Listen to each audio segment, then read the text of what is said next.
Welcome to Becoming the Business. You start employing people, often it's a functional thing. You realize, oh, I need help with duplicating myself. I need an assistant. I need a business development manager. Where we unpack the messy, meaningful side of building something real. So when you're in it, it's quite difficult to see. We're Caroline and Liska, coaches, thinkers, and longtime friends, having honest conversations about work, identity, leadership, and everything in between. Often determined by a functional need in the business. Most of the time because you're starting out and you don't know what you don't know, but you realize capacity-wise you need more help. Whether you're growing a business, navigating change, or figuring out who you are in the process, You're in the right place.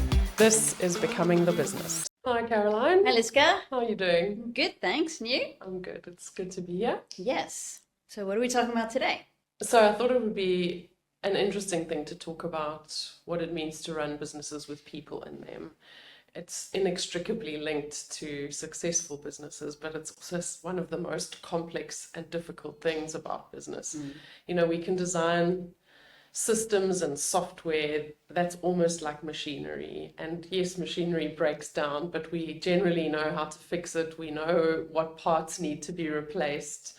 Yeah. You know, it's systems and software and technology are much more controllable than people. And even, you know, having a product that we create a prototype and then build it, and then once it's working, you know, we pretty much know what we're working with. But with people, everyone is so different. There's so much diversity, which is obviously a good thing, but it's also incredibly complex to manage. So I think that's something that every business owner deals with, struggles to figure out.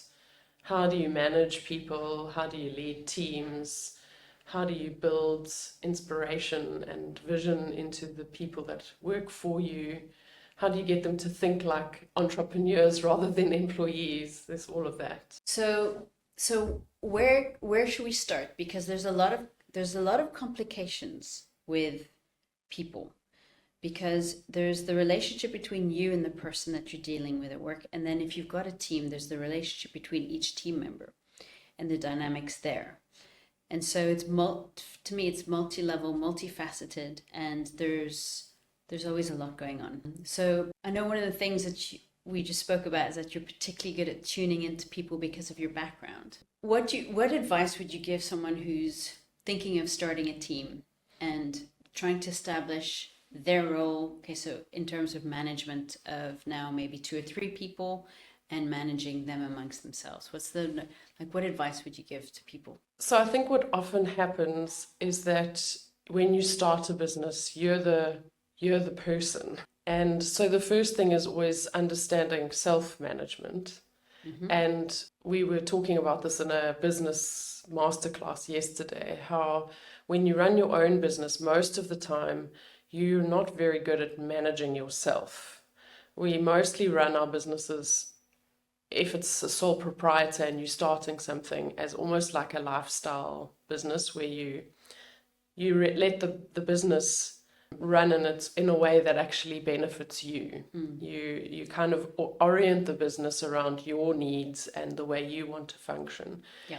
And that means that you don't always do what's good for the business. You often do what's good for you.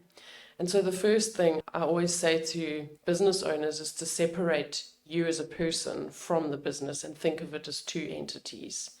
So the business is a person in and of itself, and it has a personality of its own, and it is almost something that you have a relationship with. And if you can start thinking about your business in that way, it helps to separate out, when am I doing something to the business that's good for the business, and when am I caught up in the business and the business is doing something to me that I don't consciously know about or can control in some way. So that's the first part. Then when you start employing people, often it's a functional thing. You realize, oh, I need help with duplicating myself. I need an assistant. I need a business development manager. So it's often determined by a functional need in the business. Most of the time because you're starting out and you don't know what you don't know, but you realize capacity-wise you need more help. And so employment often begins because of a functional need, as opposed to having a clear vision of what you want the business to look like when you're finished.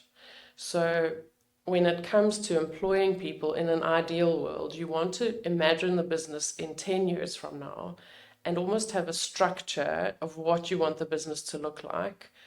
And then think about hiring in a strategic way, which meets current functional need, but then also leads to the longer term growth of the business. Having said that, I think it's really important to think about the vision, purpose, culture, mission of the business, because that then helps determine the kind of employee that you're looking for. So it's not just, I need a functional machine that's going to perform something that leads to an outcome, but actually relationally, almost from a passion point of view, what is this person and how are they going to relate to me and to my customers? So what do I need this person to look like, feel like, act like, not just performing a functional bums and seats kind of solution. And so understanding, what the culture of your business, what you want it to be, what you want it to look like, and then employing people based on that is really important. Okay, so just to summarize that, the first thing you should be doing is identifying a split between yourself and the business, and that they have two personalities. So it's myself and the business, two different entities, two different personalities. From there, you then develop a vision and a culture of what you imagine your business to be. Then you would look at potential employees that you'd want to employ for a specific role, but you need to take into consideration their personality on top of their abilities and whether that fits within your vision. I think having said all of that, what's true about business that a lot of people don't realize is that as much as you separate yourself from your business, it is almost like offspring. So what you're creating is something that has a lot of who you are in it. So it's a bit like having a child. You produce offspring that looks like you, but also doesn't. And initially, it's very much you're one. There's like a symbiosis between you and the child. So early on, mother and child are like a unit. And then slowly but surely, the terrible twos occur, and the child actually goes, I want to do it my way. And that actually happens in business too, that an individuation starts to happen where there's more separateness. And that's in an ideal world where you want the business to go, where it grows up and becomes an independent adult that works without you, where you're not permanently parenting this business. And that applies to employees as well. Usually employees come in and they're almost in their infancy because they don't know how the business works, they don't know how they should perform, and so there's training that's required, which then leads to the business growing and individuals becoming more independent in their individual roles. So let's look at that a bit closely. So I often find that, and I'm speaking to other business owners, when you've got an employee who doesn't, employees don't understand what the business owner is trying to achieve most of the time, because I don't think it's usually conveyed because it's so complex, and they're an employee at the end of the day. They're not like a partner. So how do you get an employee who's pretty resistant to anything where you talk about where you want the business to go? They're really just here because they've got security with the job. They would want a bonus because who doesn't, kind of thing. But they're not really buying into the vision of growth for the business. How do you deal with that? The key thing is to enlist people. And we were talking about it the other day, how sometimes you want to go for a walk and you want to take your kids with you and they're incredibly resistant. They don't really want to go out and do something. But then when you manage to get them out of the house and they go for the walk, they actually really enjoy it. And so I think there's a responsibility on the manager and the leader of the business to enlist and inspire employees. And, obviously there's only so much you can do. And if someone's incredibly resistant and they don't come on board, then there's a conversation around a misalignment. having the conversation with the employee to say, look, this is where we're going and this is what we're trying to achieve. And we've done a lot to bring you on board, but you're not showing up. Is this really where you would like to be? So it's always about asking the question to the employee and trying to engage their responsibility to the vision, their participation in the process. And if they're not really interested, you don't want just bodies with experience in seats. You really do want people who are enlisted, passionate about what you're trying to achieve. And again, that often speaks to business owners only having a financial outcome. That's the goal. I'm just doing this because I want to make money. And the reality is that people, as much as money is important, money isn't the only thing that matters. When people are in business, in work, in jobs, they also want their lives to mean something. So people spend most of their time in their jobs. And I guess, again, that's the importance of leadership, is really thinking about how do I integrate needing employees to perform tasks and transactionally rewarding them for that with a salary, but how do I also build a vision that brings meaning and purpose into the work that we do together. Okay, so what makes a good business leader? Again, I take it back to a family story or analogy, because organizations are actually just larger extensions of the primary relational unit. So I always think that having both a maternal and paternal function at play in the business is really important. So if we think about a nuclear family, we have a mom and a dad, and they perform different functions that collectively create an environment for flourishing and productivity and growth. And so in a business leader, I look to develop both functions. And it's possible because in some ways humans emerge from an androgynous place. The first few months you can't tell if this thing is going to be a boy or a girl. The reality is that we all have capacity to perform both functions. The more boundaried, disciplinary management function, which is very much about how do we get things done, how do we go places, what do we achieve, the kind of more masculine, stereotypically masculine elements. And then, a family also needs the softer touch, the maternal, the nurturing, the aspects of an environment that need input and care and attention. And so an ideal leader is able to access both of those traits and perform them at the right time. Okay, so can you give me practical advice? So this person, the scenario we started was see yourself, see your business as two people, have a vision, start employing people who have a personality that will fit the business as well as the skill set to do what you need them to do. Now, what's the next step for me as the leader? So I need to understand, I need to make an effort to get to know that person.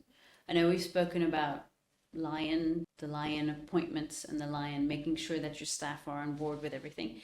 Is that how you would start? So with this, say this person's just employed 2-3 people all at once because the business is scaling and growing, and just to mitigate the risk of decreasing that scalability, they've employed 3 people all at once, and now they need to manage these 3 people. What do they need to start thinking about? So structurally, you want to have management systems in place. That's critical to a healthy environment, is certain boundaries, certain rhythms, certain rituals that create stability and trust. And so it's a bit like in a home. Again, you have breakfast times at a certain point, you brush your teeth at a certain time, and initially you have to enlist the delinquent humans to participate in that structure. And so that's what management is it creates the structure and then brings the employees into that structure in a way that helps them to feel like, oh, this feels familiar. This is what we do. This is how we do it. And this is how I remain productive and accountable. And so, there are different methodologies around management systems, but very simply, it's making time to every Monday morning, for example, getting everyone together to show that we're back in this space, we're back in the office, we're doing this thing after a weekend, and getting everyone to connect on a human level first. Like, oh, you're a person and you have a life and you do these things, but now you're here performing this role.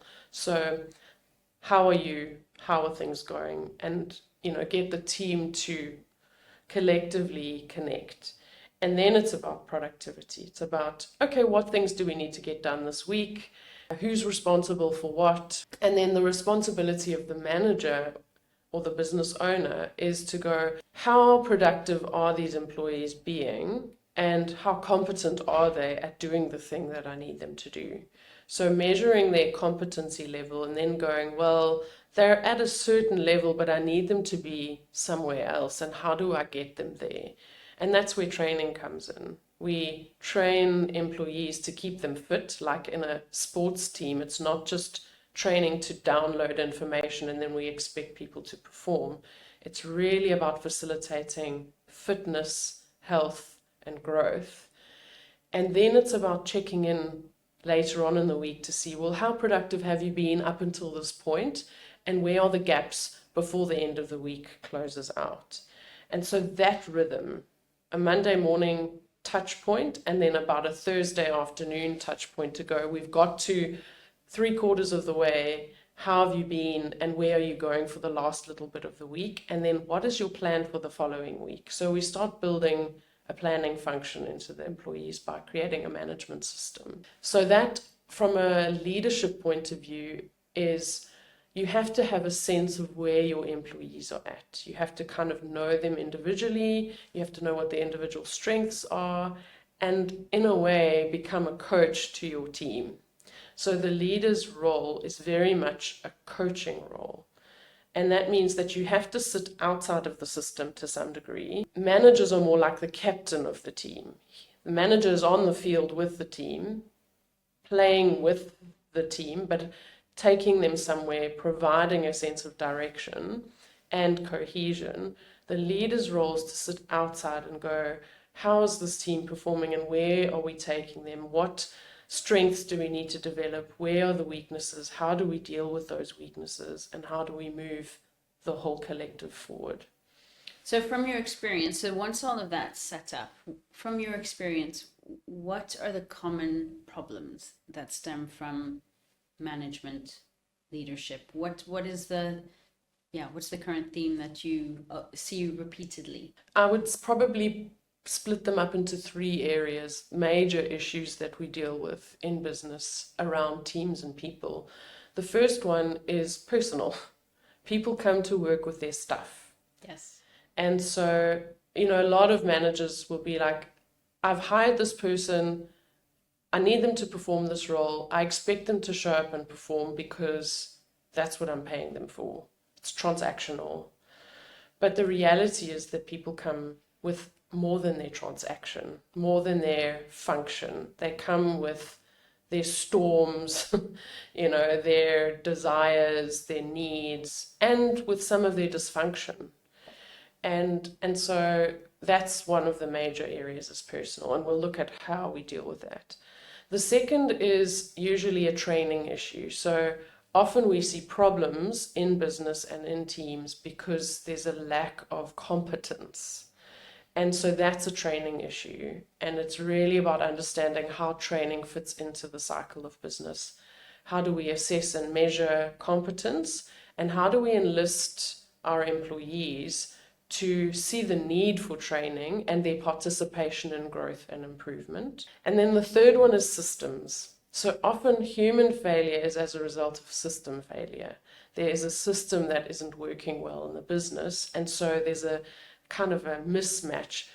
People aren't able to perform well because there's some system that isn't working in the business. So the three key things to think about is, when I'm experiencing an issue with an employee, is it a personal issue? Is it a training or competency issue? Or is it actually a business system issue that I'm responsible for, that I'm not fixing as a business owner, but I'm expecting my employees to just somehow function within that chaos? So when you're in it, it's quite difficult to see. So how do you even start? So if you've got a business owner who's listening or watching, and you've got someone who's resonating with, oh, okay, so it could be one of these three, how do they even begin to identify which one of those? Again, that comes back to the management system that you put in place. So Monday morning meetings are useful for getting in touch with what personal stuff is going on with your team. And it shows your team that you do want to be aware of it and care about it. It doesn't mean that it's a place to process all that personal stuff. It's just an awareness of, oh, you're a human and you bring this to work, and we're engaging with it. But if it's causing too much disruption in your ability to work, how do we help you find ways to manage your personal stuff? That's still the responsibility of the employee, but because they show up at work, sometimes it's the role of the manager, the business owner, to facilitate assistance programs. And you get that in big businesses. Employee assistance programs are outsourced. Someone's dealing with an addiction, they have a counselor who they can talk to. That's in place. Some businesses will employ, a part-time outsourced therapist or counselor who will assist, just like schools have counselors in them, because organizations deal with human problems. So it's a way of putting back into your employees, but maintaining a boundary where this isn't the place where you process your personal stuff, but we're aware of it and we're supporting you in ways that you cope with and deal with your stuff.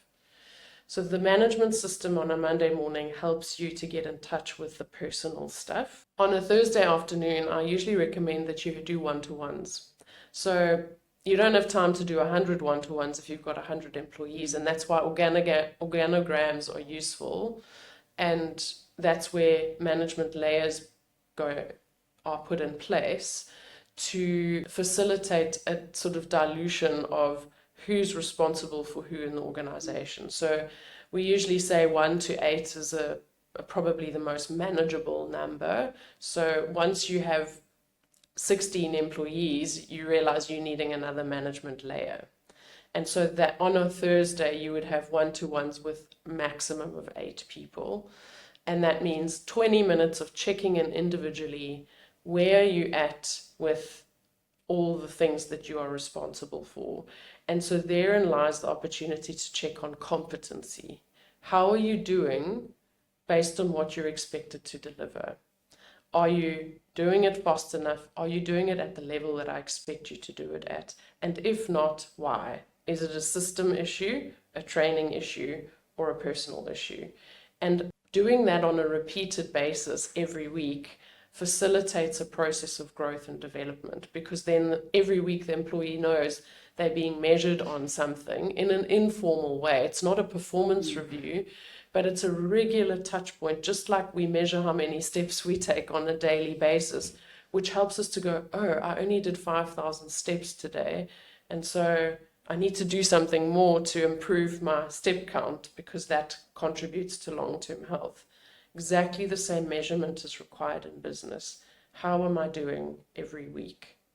Light touch point, but it keeps the consistency of performance going. What happens if you get a scenario, for example, on that Thursday when you have a one-to-one with one of your employees, and you have one employee who tends to complain a lot, and then the other who just says, no, everything's fine. So you've got two extremes there. So how do you manage that?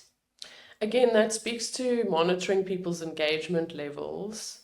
Some people also just naturally are more anxious, and so they withdraw, and some are more aggressive, and so they will push back. A tool that we make use of to kind of assess where people are at is something called the point of power, where, people who operate above the line of the point of power are generally operating at a level where they are responsible for their participation, the tasks that they need to do. They're generally accountable. They take ownership. Whereas people who are below the point are often making excuses. They will often blame situations or other people for why they're not performing, or they're in complete denial. And so, often the people who are disengaged have already reached a level of denial where they're not really willing or able to even engage anymore. And that's where management is useful. Managing people above the point of power is the responsibility of the manager. And if someone is at that point of denial, often that means there's a performance improvement plan that's required. And what's key in that is actually naming it. So often managers are resistant to pointing out when there's a problem. They kind of hope that it will, just go away, as opposed to managing someone out of that space. And that requires more high-touch intervention.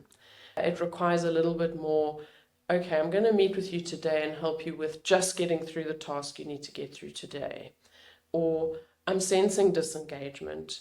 You're not on board with the vision. You're not showing up in an enthusiastic way where you're participating in the team. So naming those things and saying, this is a problem for our business because we're all wanting to work towards a goal where there's cohesion, there's trust, there's a sense of building something together, and you're not showing up like that. How can we change that? And if the person is like, I don't know, I don't want to, then it's a conversation of, do you really want to be here? Because what I'm picking up is that you don't. Or there's a misalignment between what you're doing and what we're doing. And so maybe we need to think about what you really want. And that's a conversation that most managers don't think about having, is that sometimes people show up in your workplaces initially just because of a transactional need. They just need to earn some money. But businesses can't succeed unless there's buy-in to the vision.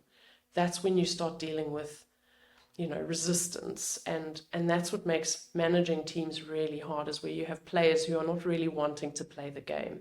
Imagine, a soccer game where you've got the goalie who's like not really wanting to be there. The team's going to lose because the goalie's not showing up to defend where it needs to.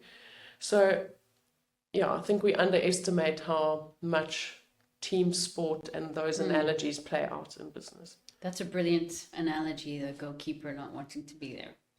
So you will have seen a lot of brokenness in businesses, and then you would have seen amazing results with your coaching. Where do you start? What is your process of transforming businesses through your coaching? So, every situation requires some kind of diagnostic process. So whether someone is going because or comes to a clinician, or even someone who wants to perform better will go to someone who will go, this is where you're at right now. This is what you've managed to do up until this point. And then where do you want to go? So it's always a matter of going, where are we in the here and now? And that's a kind of diagnostic process. But then it's about going, but where do you want to go? The diagnostic process is usually an accumulation of many things that have happened over time. So in a medical setting, someone will show up for medical care because they are constantly getting sick. And we'll go, well, what are the factors that are playing a role in getting you to this point? You're eating the wrong food, you're allergic to this, whatever. We diagnose and figure out where the pain points. And then we go, well, how do we help you to get to the ideal or the dream, the goal that you want to get to? And so that then facilitates the kinds of interventions we would need to do. So it's diagnostic process, understanding the history of how you get to where you are, and then finding ways to slowly maneuver the existing structure into something that is more malleable and more flexible to get you to where you want to go. I can imagine that you would have had on several occasions where you're working with people and they just don't see the most obvious thing. Like you think it's very obvious, like this is a problem. And then you've got to bring the leader to seeing where the issue is and trying to work on that. How long does that take? It's totally dependent on, I suppose, an openness to change. So most humans function in a way that, we want to create comfort zones for ourselves. Even if those comfort zones aren't always good for us, we often resort to remaining the same because it's what we know, as opposed to doing the maybe uncomfortable work to transform into something that could be better, but we just don't know and trust whether that's actually possible. And that's a very delicate and unique process. There's no formula to that. Yeah.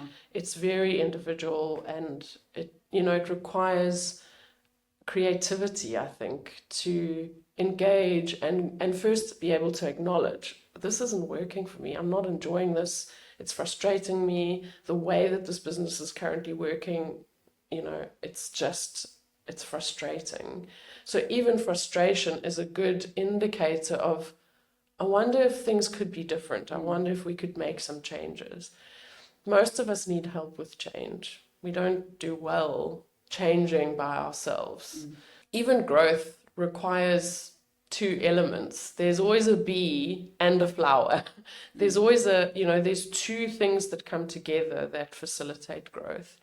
And so, there's really, I think, a need for collaboration, community, another mind, whether it's a coach or a mentor or a friend or someone who facilitates that.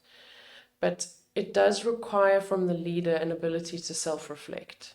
So it means that the business owner has to go, again, me as the owner of the business, or I am performing a whole lot of functions, and that is reflected in my business. My business is my offspring. It is a reflection of who I am. And so being able to recognize what is actually going on inside of me and what do I unconsciously project into my business, the parts of myself that I don't like or don't want to see, I usually see very easily in my business, and then try and deal with it over there in whatever annihilatory way. If I can see that is inside of me, I can make changes here, which usually result in changes in the business.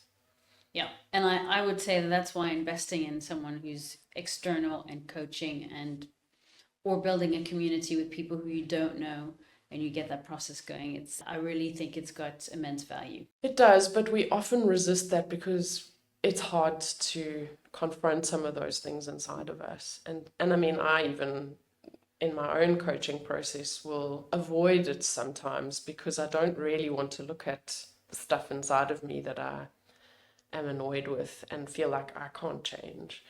So I think it just is important to recognize how hard that work is, but also how rewarding and valuable it can be if you give yourself to a process. I feel like I've spoken a lot today, and I'm really curious about, because we've spoken a lot about, what you've been experiencing in your business around management and leadership and having people who aren't performing the way you need them to.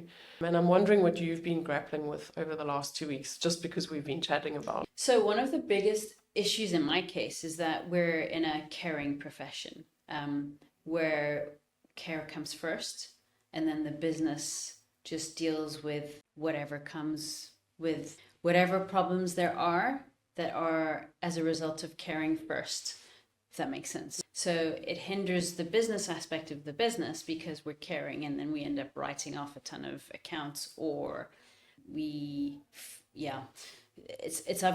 I've got brilliant staff who are very caring about their patients, but they don't meet their performance metrics because they feel that is more important than performing as an employee. So I've had to try and figure that one out, because I'm also leaning towards the caring part, but also we just have to run a business. So I found that actually the educating part of the staff members there, I've got young staff members as well. So by educating them and just explaining to them how tax works, they have these light bulb moments going, oh my goodness, I didn't even realize. And then it's only when they have to do their own taxes, they're like, gosh, that's painful. So there are processes I can put into place to try and get them on board, but it takes a long time. So yeah, that's my experience in the healthcare industry. Have you noticed any difference in in your systems business, so where you're working more in the technology space versus the healthcare space, do you think there's a difference between how people perform and show up in a different industry? Completely, completely and totally, because there's way more incentive to for the transactional part of the of being employed. They're on board with, if I perform, I will get better. If I perform, I will get paid better, and that is a driving force for them. Whereas in the caring profession, having said that, though, I have with the staff I have in healthcare, when I make it personal, so they say, oh, we need to discount this patient and that patient. And I said, well, what should we do? Should we discount your salary then? And then it suddenly kind of makes them realize, well, no, you're not going to do that. But I'm like, but if we don't work, we don't get paid. And then I try and make sure that they understand the picture. So there are ways of hitting it home, but it doesn't come naturally. It's definitely, there's a big difference between the two types of employees. I think what you're touching on is really important, is how health, there's often an expectation that someone else will take care of our health for us. And so there's an interesting psychological dynamic around people who tend to go into health professions, are the ones who feel a responsibility to care for others in some way at their own expense. And yet there's this reality that hits when you have to start looking after yourself with your own money, that you suddenly are caught in this conflict of like, my personality wants to pull me into caring at my expense, but how do I also take care of myself? And what you as an employer do is help them with that boundary to go, actually, we have to have an equal transaction here. We have to go, you're responsible for caring for yourself in order to care for others. If we discount and feel sorry for our clients or patients, then we're enabling something in them. So what you're dealing with there is a very strong personality trait, and understanding that about the kinds of people you're employing who perform a very critical function from a specialist point of view, but come with all these personality dynamics that you as a manager have to identify, help them see, help them work with, so that they can perform better. And that helps them with their life. It's not just so that they can serve your business, but you actually help them develop and grow in a way that keeps them healthy outside of work as well. Yeah, and I've noticed that the longer I have staff members who start with me when they're quite young, the more I see the development. And that's also quite rewarding for me. I think, great, look how far you've come. That's really nice. And then on the flip side, looking at a systems or in the tech space, recognizing the kinds of personalities that are naturally attracted to that kind of work, and then going, okay, how can I make use of their skill sets, their drive, their passion to grow the business? But then what things are hidden underneath that, that they're not aware of, that they're not developing and growing? And how do you as a business owner also challenge that in them, coach them to become integrated whole people? And I think that's, a beautiful opportunity for business owners, is that it's not just about running a business and making money. It's really an opportunity to invest in people and as you said, gain some kind of intrinsic reward from being in business with people. Yeah, and you're right, you end up helping people personally as well as professionally. There's definitely, I've had staff members come to me say, you don't understand that little bit extra pay that you gave me managed to get me out of an abusive relationship or something like that. So there's a real positive aspect to dealing with people as well. So one of the things that we're touching on here that often comes up is that people who are extremely successful in business and make a lot of money through running very successful businesses often don't pay attention to the people aspects. And so there's this complex tension in, how narcissistic do you have to be successful in business? How sort of almost psychopathic and Machiavellian do you need to be to drive outcomes that make, millions, billions. And then what is the collateral damage that happens to the people along the way? And often those kinds of organizations attract people who are very selfless and then lend themselves towards the abuse that can take place.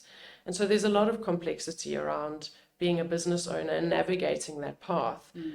You know, am I building this business to make myself a lot of money? Yes. But how do I balance that out with the collateral damage that can occur?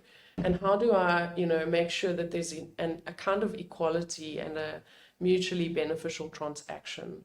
That's what healthy organizations look like. And that takes enormous self-awareness in the business owner. But I think it's quite difficult because you've got to get yourself in a zone in order to achieve the goals that you're trying to achieve. So you're so blinkered and zoned in that it's difficult to always pull yourself out of that to start to care for staff members, especially if there's resistance to what you're trying to achieve. So I think it's an art and a science, actually. Totally. So, and that's where, you know, building a business structurally is really important, because as the leader of the business, the goal is always to be able to divide yourself between building the business and looking long term, strategically. How do you take the business where you want it to go from a profitability point of view? How do you build it from an identity, and how do you build the reputation of the business? So external stuff. And how do you lead the business internally? And you can't do that if you're still on the tools in some shape or form. So, you know, someone who starts a business in developing a product and is passionate about that product, how do you extract yourself where you become the leader of the business and you're taking care of the people so that the people are taking care of the customers? And the customer takes care of the business, and then the business takes care of you as the owner. And that means training people to become managers that take care of the technical parts. And again, that's a process of building and developing. It doesn't happen overnight. Again, there's so much learning involved in the process. Learning about oneself and how you function, and learning about others and how they function, and then how you relate. And that's emotional intelligence. And that's the hard part to develop. It takes so much work. Yeah. Mostly work we don't really want to do or think there's no time for that. But also just not even understanding how to even begin, you know? So I think that's the issue, is because everybody's so focused on just a task, leads, sales, customer service. So it's, yeah. So we've touched today on what it means to run businesses with people in them, and, you know, all the complexities around that, but how useful it is to have systems in place to create structure, and then also just the process of learning and growth and development personally, and then how to train and manage competency within the business, and then taking, I suppose, a look at what is going on personally for people. And those three things: the systems you put in place, the training, competency development that you provide, and then the engagement with the personal parts of the people, their personalities, the human dynamics, and what play out within the business, and how you hold all those things together as the business owner. That is kind of what the HR function really performs, is how do we bring people in, how do we grow them within, and how do we put systems in place to ensure that they perform and the business does well. And I would just add to be patient. It takes time, and just start looking at yourself intrinsically, start to understand what's happening with you first. But it's going to take time. Thanks for joining us on Becoming a Business. We hope today gave you something to chew on or talk about with someone you trust. And if you're building something real, don't do it alone. We'll see you next time.